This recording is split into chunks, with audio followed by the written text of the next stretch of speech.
nine, eight, seven, six, five, four, three, two, one.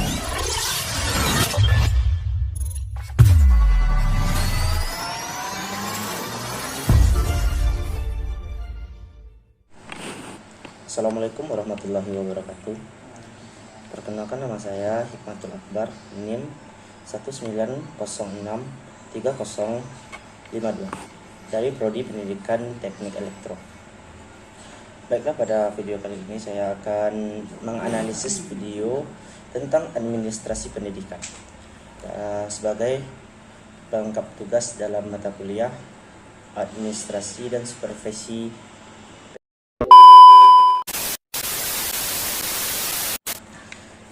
Baiklah,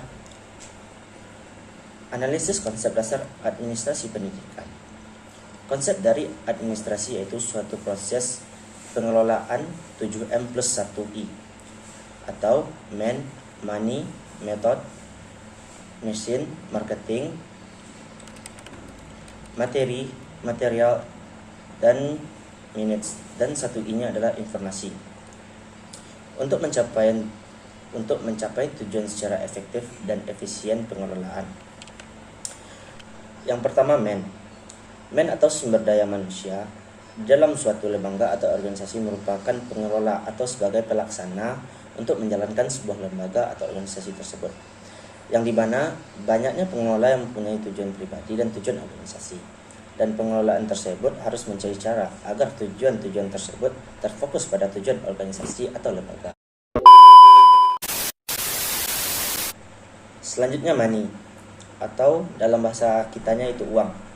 Uang merupakan hal sensitif yang wajib untuk dikelola, karena uang di sini bukanlah uang milik pribadi, melainkan uang milik organisasi atau lembaga yang melibatkan banyak orang.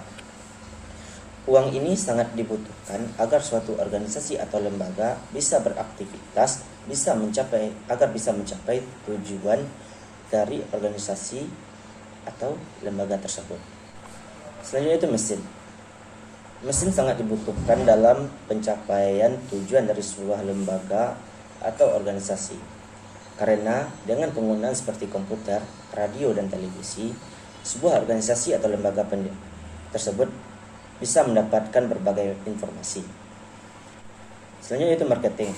Kaitannya dalam pendidikan merupakan langkah pembaruan ketika sebuah lembaga pendidikan harus mengikuti ketatnya persaingan untuk memperoleh customer. Selanjutnya itu metode atau metode dalam pendidikan adalah cara atau strategi yang dilakukan seorang pendidik agar proses mengajar pada peserta didik tercapai sesuai dengan tujuan. Selanjutnya itu material. Menurut Komariah, seorang dosen UPI Universitas Pendidikan Indonesia, dan Triatna yang merupakan doktor ilmu manajemen sekolah, menyatakan material merupakan bahan fisik yang diperlukan untuk menunjang terjadinya proses pembelajaran di lingkungan pendidikan guna membentuk peserta didik seutuhnya. Selanjutnya yaitu menit atau waktu, merupakan salah satu sumber daya yang harus dikelola dengan baik. Jika tidak, maka akan menjadi penghambat jalannya roda organisasi atau lembaga pendidikan. Waktu merupakan suatu proses dinamika, mulai dari perencanaan, pengorganisasian, pergerakan, dan pengawasan produktivitas waktu. Yang terakhir yaitu informasi atau information. Hal ini sangat erat kaitannya dengan data.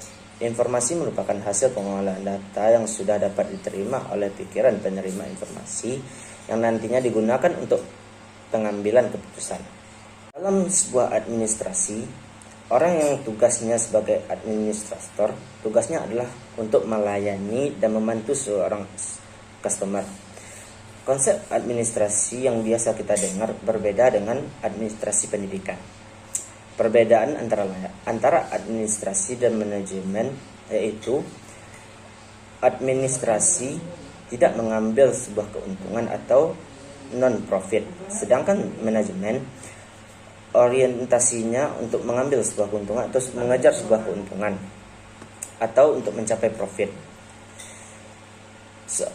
Orang dalam bidang administrasi disebut dengan administrator, sedangkan orang dalam manajemen disebut dengan manajer. Administrator disebut sebagai pemimpin, sedangkan manajer disebut sebagai bos. Perbedaan antara pemimpin dengan bos antara lain yaitu bos lebih suka dalam hal memerintah, ingin berkuasa, menciptakan rasa takut, selalu berkata saya, suka menyalahkan orang lain. Sedangkan pemimpin cenderung untuk melatih orang, selalu memiliki niat baik, menciptakan kebanggaan, selalu berkata kita dalam organisasinya, dan selalu menunjukkan cara dan selalu bekerja sama.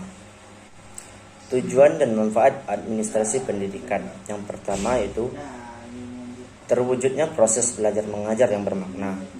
Kedua, peserta didik aktif untuk mengembangkan diri. Ketiga, memiliki kemampuan untuk mengenal.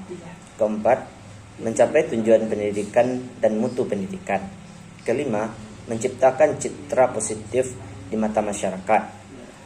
Selanjutnya, tidak semua pekerjaan bisa disebut dengan profesi. Profesi itu melewati proses pendidikan yang panjang, memiliki teori secara alamiah, bukan hanya menuruti kata hati. Untuk mencapai puncak, Anda harus mempunyai strategi untuk mencapai puncak. Siapa yang duluan, itu tergantung pada diri kita masing-masing. Ciri-ciri profesi. Yang pertama itu memiliki fungsi bagi masyarakat. Yang kedua, menuntut keterampilan yang diperoleh dari pendidikan yang panjang dan pelatihan yang cukup di bawah lembaga pendidikan. Didukung oleh suatu disiplin ilmu tertentu. Ada kode etika. Istilah profesional memiliki makna yang pertama mengaku kepada orang yang menyandang suatu profesi. Yang kedua, penampilan seseorang dalam bekerja sesuai dengan profesi. Mungkin hanya sekian analisis saya pada video kali ini. Mohon maaf atas segala kekurangannya dan terima kasih atas segala perhatiannya. Saya sudahi dengan Assalamualaikum warahmatullahi wabarakatuh.